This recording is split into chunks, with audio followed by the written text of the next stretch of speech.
All right. Hi, everybody. Thanks, Jeff, for inviting me to such a wonderful party. It's great to be here. Today I'm going to be talking about rethinking diabetes care. Let's see. There we go. So I have a few conflicts of interest. I have a diabetes center. I have an NGO that aims to teach about metabolic health in Israel. I have co-founded a food company that makes low-carb food with no artificial sweeteners because I couldn't really find one. And a patient of mine took this and made it a reality. And I'm also now working, as you just heard, on Own Health, which is trying to make it easier for providers who want to prescribe a low-carb diet to do it in a better way, in a faster way. So moving right along. So my friend Jessica Apple, who's actually maybe somewhere in this audience, reminded me that about 25 years ago, when I was a new attending, just graduated from Columbia University, I was working in the Bronx, and I was called the Lantus Queen by all of my colleagues. And the reason is that all these poor patients were receiving tons and tons of NPH insulin. And I felt really bad for them because NPH is just so unpredictable. It makes you gain so much weight, and there was horrible insulin, and there was something new that was called Lantus, and they didn't want to pay for it. And I was like, please, please. So I was fighting with the administration all the time. And it's ironic, right? Because now, for the last 8 years, I've been working with my team to get people off Lantus. And this is what we're doing day in and day out. And that's the turn of events in life. So we're a team. I'm missing 2 people in this picture, Dr. Pronsky and Dr. Stern, but we really have been having a wonderful time for the last 8 years, making people better. It's a completely new life and a much, much more satisfying way to be an endocrinologist. Unfortunately, I'm sort of alone in the endocrinology field. I don't have a lot of colleagues that are helping me or that share this message. I think we're the last bastion, the most threatened by this message. So it's really important for us to get this out also to the endocrinologists. So I want you to meet a patient. His name is HK, and he's a 65-year-old man and has had diabetes for a really long time, for 30 years, okay? So he's a, veteran diabetic, and 30 years is since he was diagnosed, but we know that most of the time people have high blood sugars for a long time before they actually get a diagnosis. And he's also had a heart attack and with bypass surgery. Now this is HK meeting me as a doctor, and I'm treating him before I went through my low-carb revolution, okay? So his A1C is 6. His blood pressure is 125/80. His cholesterol is LDL 75, HDL 55, triglycerides 80, and his weight is 92.6. So I'm doing a pretty good job here. I'm check, check, check. I'm a good doctor.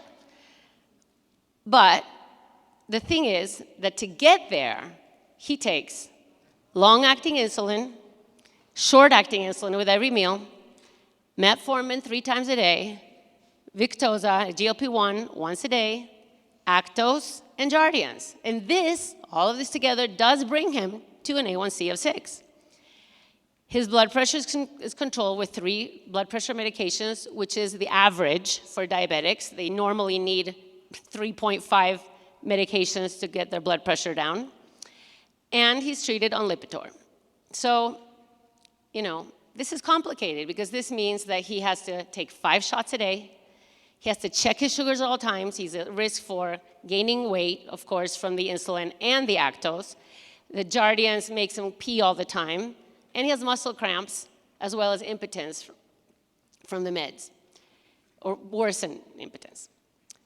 So maybe I'm not doing such a great job. I think we can do better. So let's start from the beginning. We diagnosed diabetes with an A1C of 6.5 or a fasting glucose of 126 or a postprandial of 200, but nobody really looks at that. At that point, the doctor wakes up and says, hey, you got to take care of yourself. Your sugars are going up. That's time 0 on this graph, okay, at that dotted line. It's telling us at this point, the medical system, if we're lucky, says, hey, let's start to take care of yourself, maybe stay off the sugar a little bit. And the issue is that before this diagnosis, before the sugar starts to go up, we have, on average, between 20 and 6 years, so there's a wide range of time where the insulin levels are up and going up higher and higher and higher.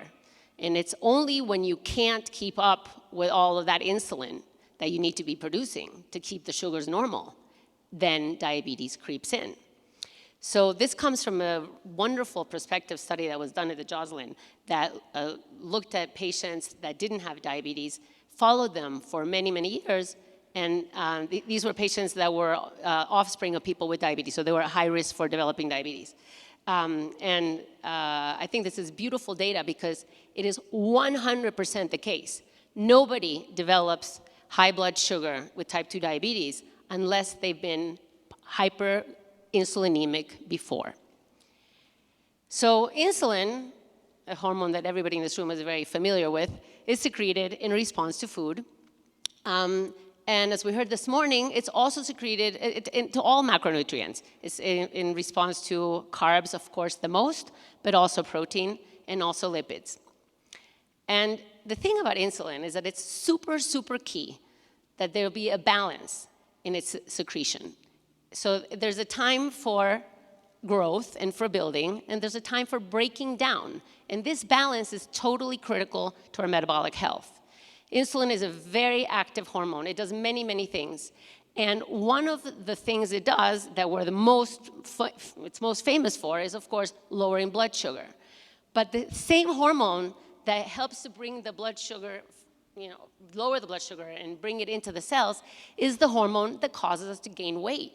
So it is the hormone that causes the fat to be stored. We store because of insulin. And we also cannot use the fat we stored if insulin is high. Insulin keeps the fat trapped. It's like, locks it in. Only if insulin is low can I actually use that fat for energy. So insulin also causes protein synthesis, also is responsible for cell proliferation, and therefore very important in other things that influence, lead to chronic disease like cancer. So these are, these are just a few of the things that insulin is involved in. So it is really, really critical that we don't have insulin elevated all the time the way we do, because if we eat the way we're told to eat, thanks to our very famous food pyramid, we're constantly requiring insulin, and therefore we never get to that balance. Now, let's look at this in a different way. So this is a graph of people with no diabetes, normal sugars.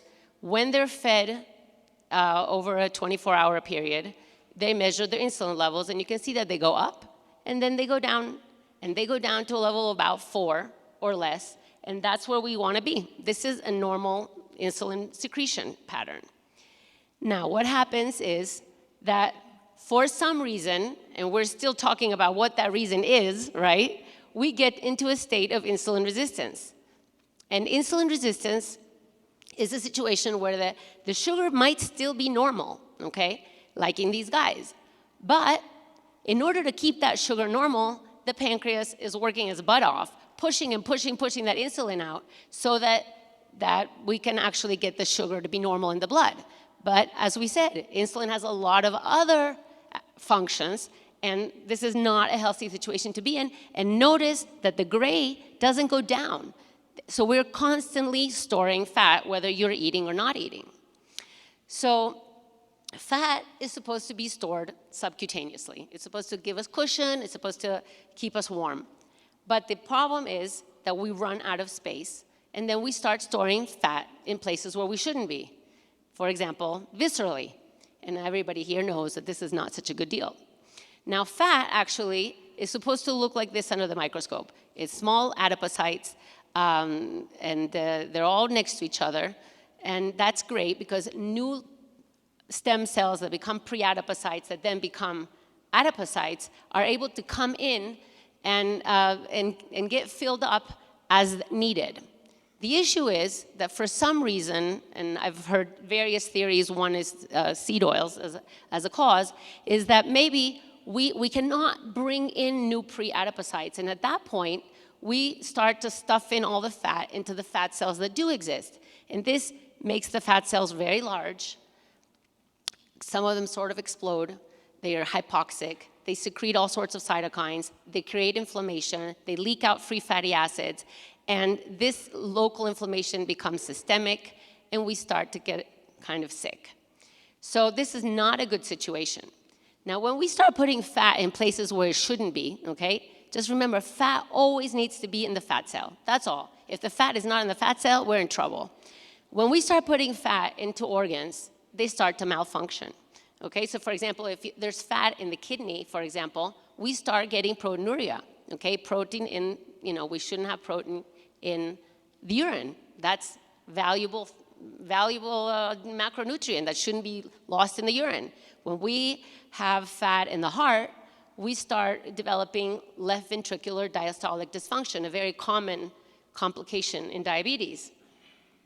And when we have fat in the liver, the master organ of metabolic function, we get into real trouble. And I think yesterday's lecture, wow, wasn't that incredible, right? Dr. Richard Johnson totally blew our mind with everything he's talking about, with particularly the fructose. The fructose is wreaking havoc. And also, I think there's some very interesting data coming out with the seed oils. We need a lot more information there. But I think this is complicated. What is cause and effect? What is leading to metabolic disease? We're still trying to figure out. This morning we heard about Gerald Schulman's and the ceramides and the fatty acids inside the muscle. What comes first? What's going on? We're still trying to piece it all together, but I think we're getting there slowly. But the end result is that actually, we're getting sick and we need to reverse it. Same as I just mentioned, the muscle, fat in the muscle, we don't have those GLUT4 receptors now. We're not taking up that sugar the way we do, and this is the biggest sink. When we eat, most of our sugar goes first into the muscle. So if the muscle is not working, the sugar just sticks around until more insulin is pumped out and pumped out. Now, what about fat in the pancreas? Now, the work of Roy Taylor was very enlightening to me because he showed that as we melt away the fat from the pancreas, the diabetes goes away. Fat in the pancreas, which happens much more in diabetics, is actually causing us to be, maybe that link, that moment when we no longer are able to keep up with that secretion of insulin that's required with the insulin resistance, and at that point, boom, we get the sugar high. So this is diabetes, okay? It's a combination of too much insulin and the sugar also high, okay? So high insulin, high sugar, type 2 diabetes. So, this is a little bit counterintuitive because when people have diabetes, they think that they don't have any insulin, okay? This is one of the most prevailing thoughts of patients and actually doctors. They tell them that their pancreas is kaput. But the deal is that actually they're secreting too much insulin. All right, so one of the things that I want you to understand is that diabetes is not a separate disease. It's just a symptom of insulin resistance. What are the other symptoms? First of all, I go to the doctor and I say, how does the doctor know actually that I have high insulin? Well, first of all, you can check it, which unfortunately is not done very often. Check your sugar, check your insulin. You can do a home IR, or you can just check an insulin level, and if the level is more than 4, that's already not good. There's no reason for insulin to be high when you're fasting. But the more common symptoms, very well researched by the famous Gerald Reven, are weight gain, which makes sense, right? We're storing the weight around the waist, especially like we said.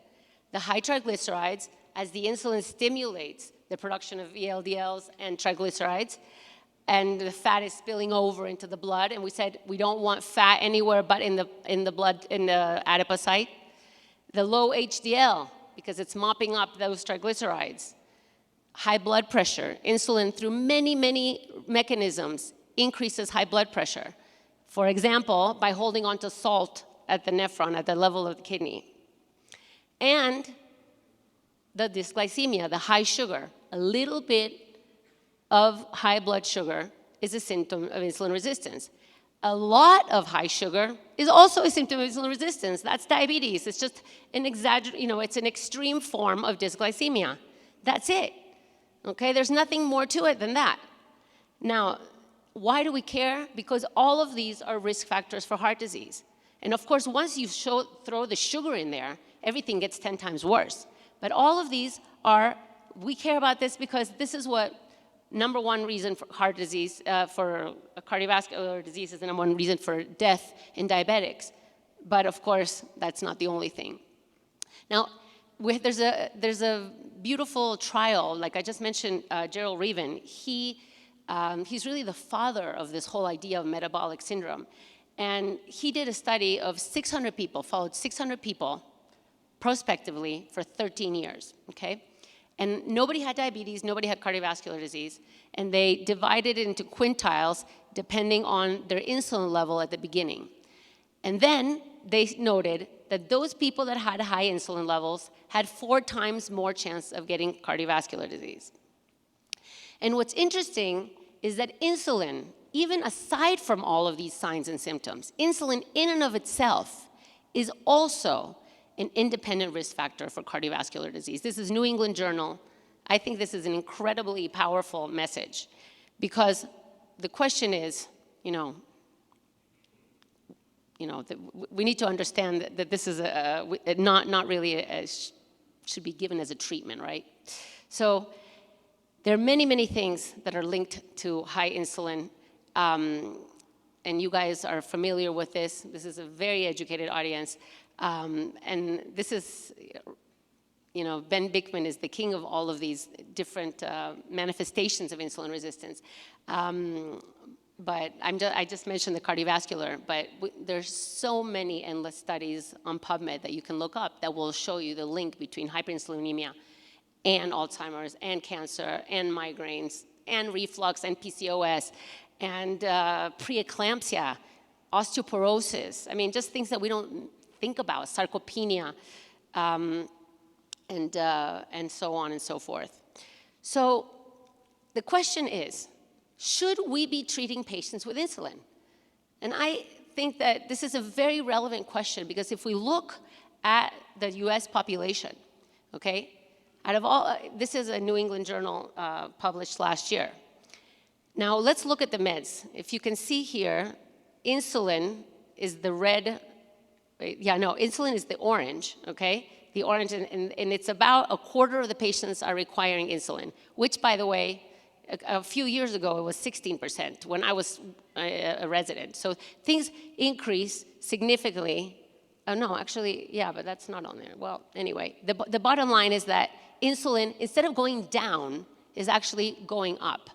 And sulfonylureas, which increase insulin and are very cheap and are still used a lot in everywhere. We especially actually in the poor countries use sulfonylureas a whole lot. You can see that we're still, a quarter of our population is still taking sulfonylureas. So, this is a very relevant question.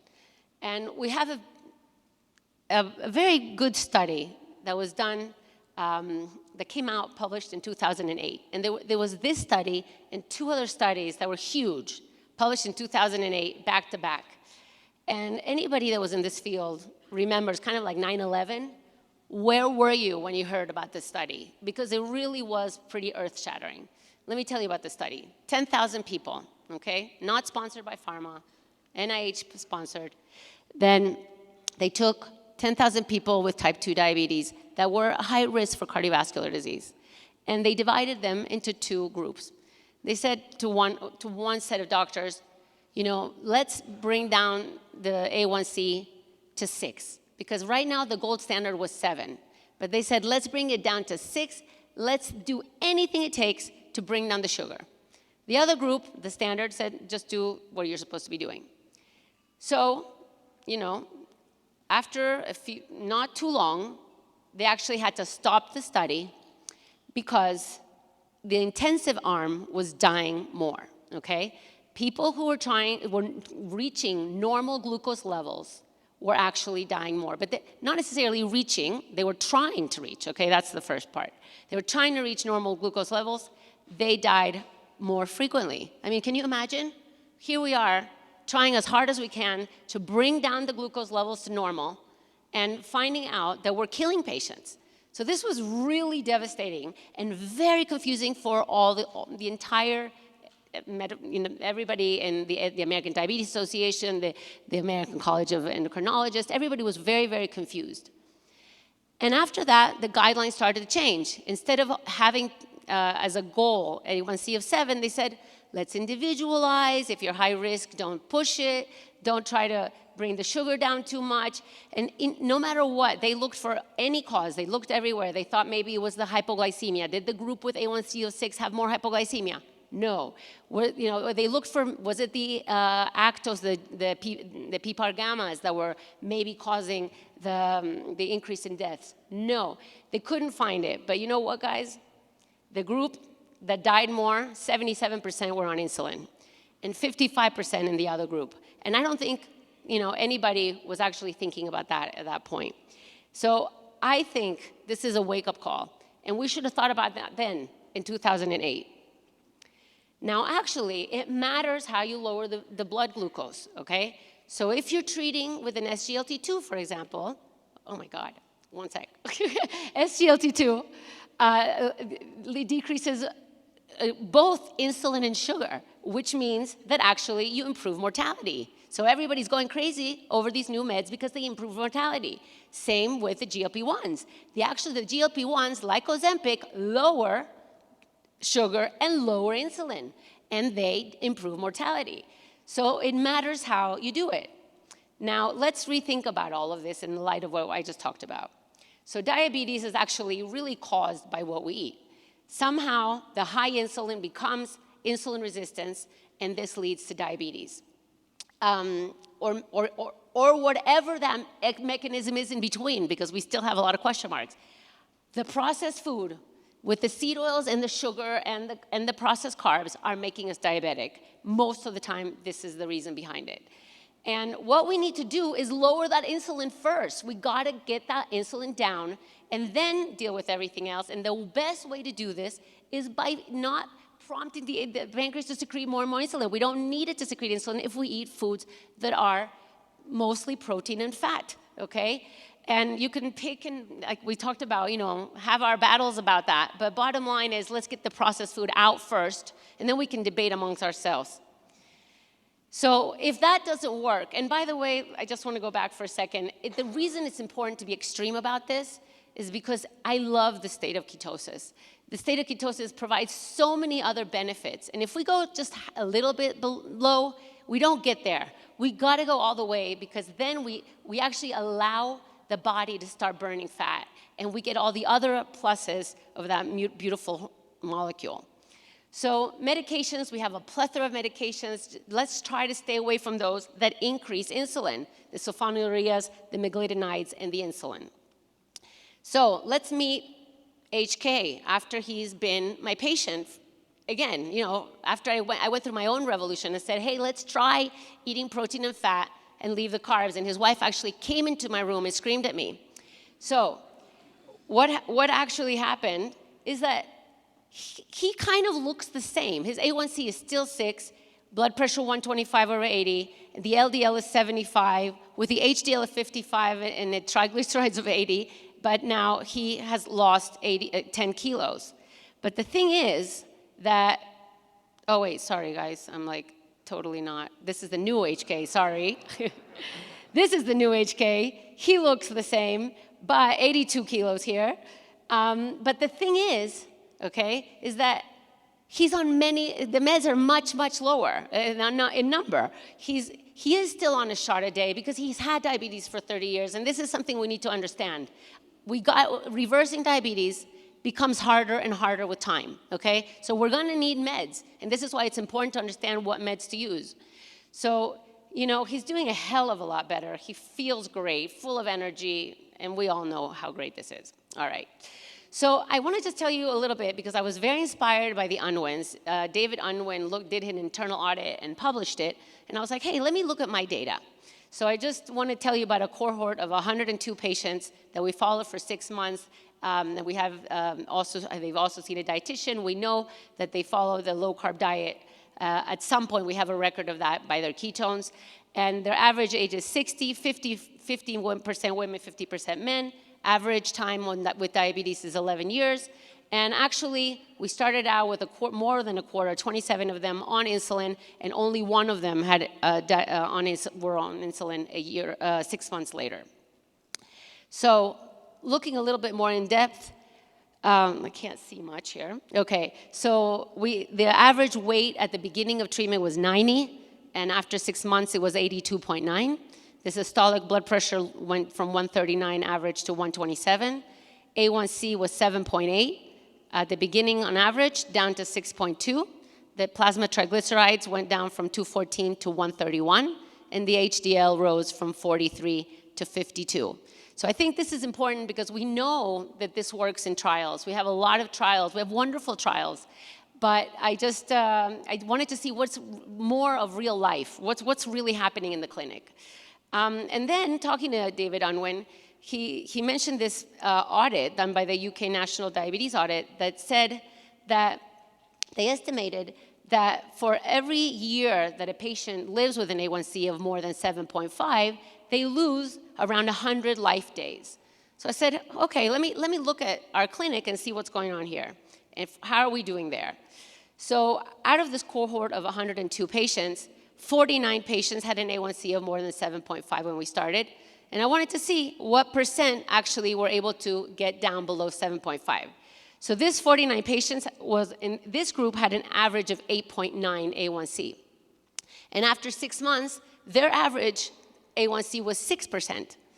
And 45 of them were able to go down from A1C of greater than 7.5 to less than 7.5. So I hope we are extending life. This is a correlation. We don't know really if we are extending life, but I thought it was kind of interesting to look at it. So our current paradigm, restrict calories, right? Eat less fat, eat less, move more. Glucose-centric approach with the medications, just let's get the sugar down regardless of what the mechanism is. And the fragmented and sporadic care that we are providing at this point throughout the world means that patients are actually getting sicker. And there is actually some recent data that shows that we are getting worse, okay? We are getting worse in our diabetes care. So what we're proposing is, hey, this doesn't have to be the case, okay? We can give a nutrition that is satisfying, call it LCHF, call it high protein, I don't care, like I said, but it's satisfying real protein. And give medications that lower insulin resistance, okay? And we need to support this to make this lasting with exercise, ongoing community. The more doctors that support this, the more lasting it will be, and exercise.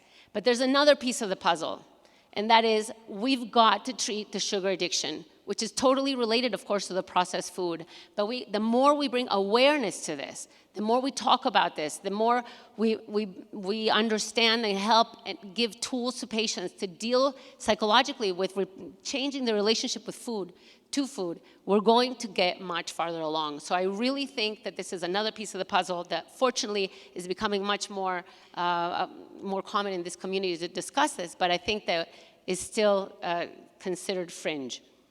So that's it. Takeaways. Type 2 diabetes is a symptom of insulin resistance. Treat the insulin resistance by changing the diet first. And then treat diabetes by normalizing both insulin and glucose. Diabetes does not have to be a progressive disease. Okay, so thank you very much.